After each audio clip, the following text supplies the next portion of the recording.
Olá, meu nome é Luiz, seja bem-vindo à aula número 1 de Programar em Love 2D. Hoje nós vamos falar das Callback Functions. As Callback Functions são funções que possuem um gatilho, elas rodam sozinhas quando alguma coisa acontece. Então, call em inglês é chamar, back é como se fosse de volta, então elas se chamam de volta, elas fazem e funcionam sozinhas conforme o gatilho delas. Como assim? Eu vou dar exemplo das 3 principais Callback Functions dentro do Love, que você vai usar em todos, se não praticamente todos, os seus projetos em Love 2D. A primeira delas é a função, tem que declarar como função love.load. Qual é o gatilho da love.load? Quando o jogo inicia, quando começa o jogo, ela carrega, ela roda aqui dentro. O que tiver dentro dela vai rodar. Então ela é muito útil porque ela possui essa característica. Você consegue carregar nela as imagens que vão ser usadas no jogo, os áudios, algumas variáveis que já precisam estar num valor específico. Então esse é o gatilho da love.load. Já começa a entender mais ou menos como funciona as callback functions, certo? Começou o jogo, a love.load vai rodar sozinha. Depois tem a love.update. Tem que colocar uma variável dt que eu já explico. Qual é o gatilho da love.update? Ela roda o tempo todo. Ela roda, depois terminou de rodar, ela roda de novo, depois terminou de rodar, ela roda de novo. Ela basicamente vai fazer a atualização, ou seja, o update de tudo que você precisar fazer. Atualização, a posição do jogador, a posição dos inimigos, o comportamento dos inimigos, a posição dos projéteis, ou as cores. De repente você pode mexer com uma coisa de cores. Você pode fazer o update do frame da sua animação. Você está animando o seu jogador e você precisa fazer o update do frame dele. Adivinha só? É aqui que você vai fazer. A variável dt, ela guarda quanto tempo se passou desde a última vez que o love.update rodou até essa última vez que ele vai estar rodando.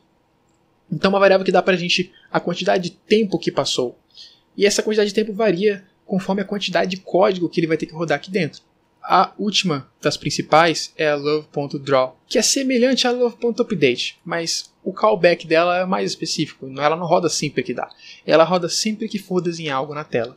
Então, se o jogo estiver rodando lá os seus 60 FPS, ela vai rodar as suas 60 vezes por segundo, porque 60 vezes ela vai estar jogando um frame na tela, vai estar desenhando.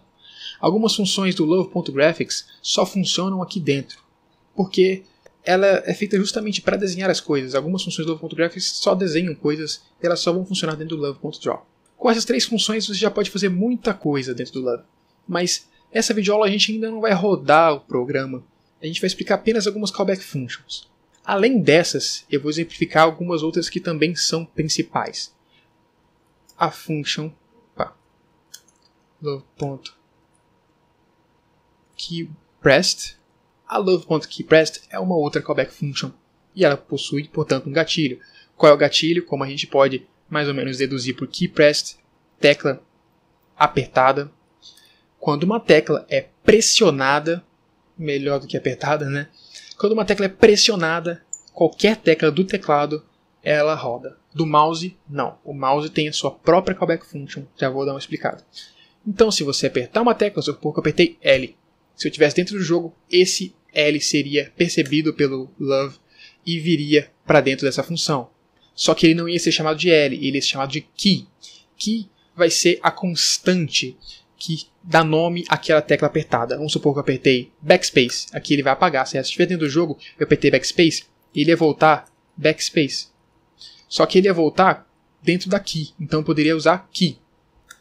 Mas eu não sei quais teclas ele pode apertar. Bem, você tem que vir aqui no Love Wiki, certo? Você clica aqui em Love, você vai vir aqui e você vai ter a lista das callback functions principais. Vem no keyPressed. Aqui no keyPressed você vai achar um link para keyConstant. Aqui tem a lista de todas as teclas que você pode pressionar. Então para Backspace, você vai ver aqui, quando você pressionar Backspace, ele vai voltar uma string Backspace dentro da key. Tá? Você pode usar key para comparar. Por exemplo, if key igual a... Vamos supor que eu cliquei Backspace, para ser um exemplo legal. Ele vai retornar uma string chamada Backspace. Então, se eu clicar Backspace, esse key vai ter o valor dessa string Backspace, porque aqui está definido que quando eu aperto Backspace, a string Backspace é colocada dentro do key. Beleza? Então você pode fazer o que você quiser com essa Backspace aqui, quando você quiser.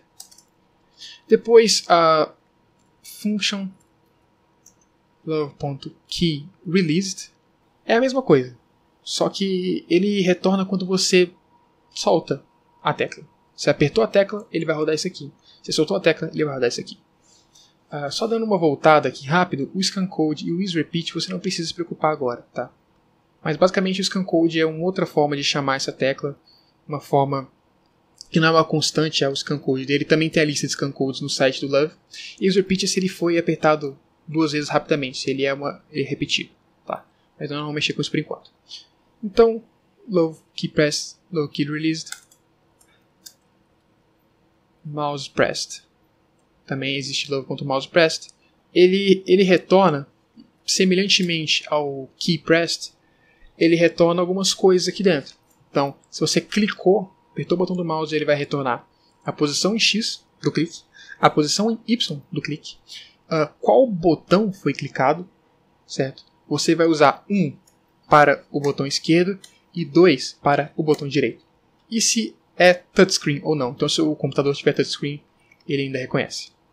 Esse It's Touch vai voltar um booleano. Vai voltar se é mesmo, true, ou se não é, touchscreen. Bem, essas são as principais callbacks. Espero que você tenha compreendido o conceito de callback, é um conceito base para programar em Love. Fique atento na próxima videoaula que nós vamos lidar já com a programação e vamos rodar um programa, certo? Na próxima aula nós vamos usar esses callback functions para dar movimento a um jogador. Fique atento, se gostou do vídeo e está achando interessante, se inscreva no canal para saber quando sair os próximos vídeos. Se tiver qualquer dúvida, sugestão ou crítica, comente aqui embaixo. Então, até a próxima. Tchau!